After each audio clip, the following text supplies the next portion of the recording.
And even in this instance, if I could be a service to a 9-year-old girl or a 19-year-old woman or girl who wants to be a woman, um, is to really really remember that self-love is the best way that you can receive love from anybody else, because it's coming from you. A lot of times we forget that. We like look externally for this love. We look externally for this feeling of validation and adoration and approval, and it has to come from within. My mom gave me a lot of tools. I can't say I was intelligent enough and prepared to use them. I didn't understand it. I was like, I just want to kick it with my friends. Like I just want to go to school and then kick it with my friends. Like, I didn't understand that I could be powerful at 14 if I knew more about the movement. I didn't know the impact that I could have by being involved with student council. I didn't understand what student council was in school. I didn't understand what, being proactive socially does to me. I knew community service. I knew charity. My mom taught me integrity. I knew these kinds of things. She exposed me to that. But my mom didn't go to college. So relationship building, networking, that all came from the jobs that she attained through, most efforts in working your way up. Yeah.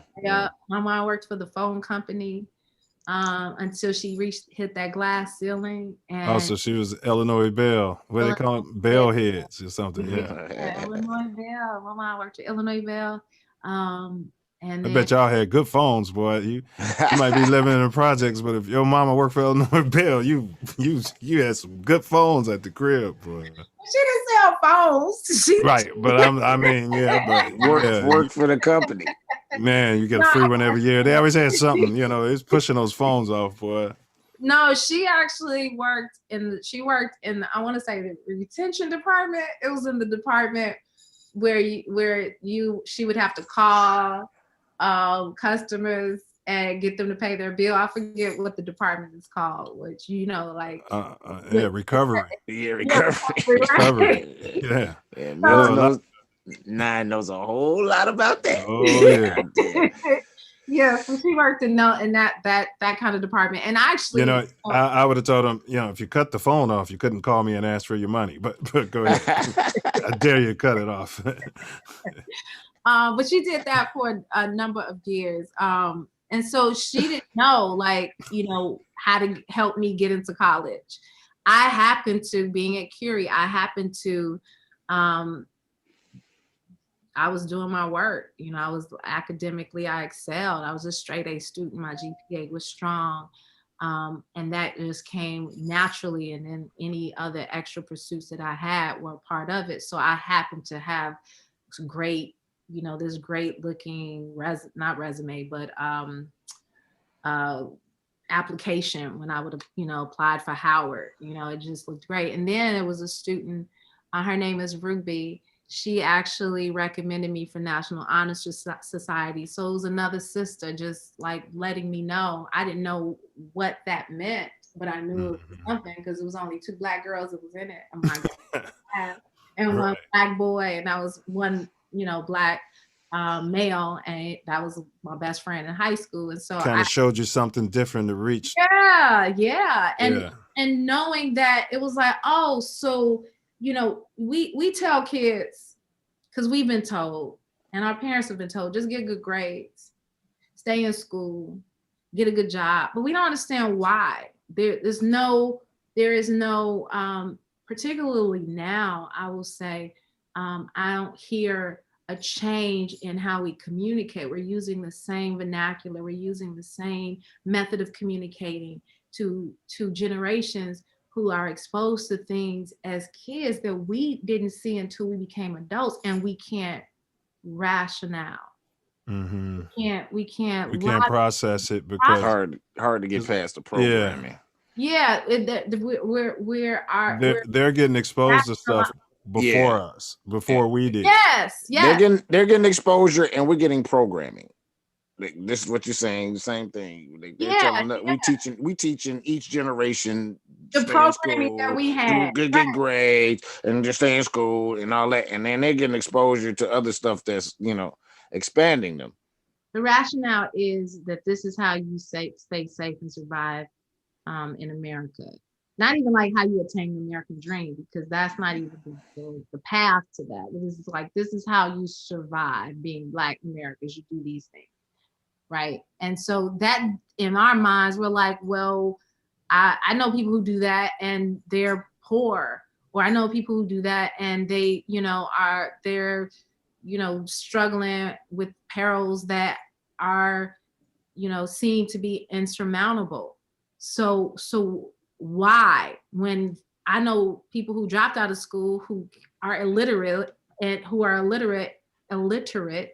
drive my favorite car, phantoms, or ghosts, right, like whatever right, thing, right. whatever that status symbol is for a child, they are looking at people who have attained it that didn't follow this path. True. So it's confusing. It's like, well, what am I to believe? And then we live in society that perpetuates all of the things that we as a community say are destructive to our people at times, so True. we have to just remember this. We got to remember this. And I guess in that I'm saying staying in school was important in high school, but I dropped out of college. So I had to figure out a method of survival, not having a college degree, and still I don't have a college degree. And it is something that I recognize for a while was challenging for me to kind of push through, because I was like, I did not go to conservatory. I didn't go to Juilliard. I didn't graduate out of Howard's fine arts program. Right. I went to a number of colleges and just took acting classes, but I didn't have a fine arts degree. So I couldn't even teach acting. Technically, they like for you to have at least an MFA if you want to give some kind of instruction, unless you open up your own acting school or business. And I didn't really want to do that. Oh, we're smoking. Is it smoke break time? Well, the first actors, they didn't go to Juilliard, I imagine. I always say the first doctors didn't go to medical school, right? So how much of that do you really need? Did you hear what I said? Yeah, we don't answer questions. We don't. That's one of our policies. We question everything. Yeah, but we don't answer questions. There's no offense. But I was gonna comment on something you said earlier. Here's my question. Can I partake on my own? Is this? Well, this is your show. Okay, that's how we do it. That's all I'm asking. Okay, thank you. All right. Yeah, this is your show. So, now, where did the spark to pursue acting? When did that bug where you really said, okay, was it somewhere in college? Was it in high school? I mean, where you really said, no,